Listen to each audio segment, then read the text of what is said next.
இது ராகம் டிவிக்கு அனுப்பிச்சிடலாம்.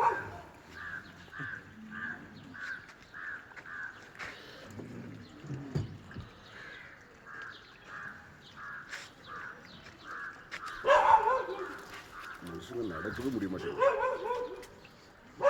குழந்தைங்க தான் பயந்துக்குதுங்க. அதாவது பாய் தொட்ட ஆரம்பிக்குதுங்க. தொட்ட ஆரம்பிக்குது. நிறைய இடத்துல கடிச்சு இது பண்ணிருக்கேன். அப்புறம் என்ன பண்றாங்க, குழந்தைகள் இப்படி சுத்தி வர ஆரம்பிச்சாங்க. கடைக்கு வரனாவேங்க அப்படி சுத்தி வரும்.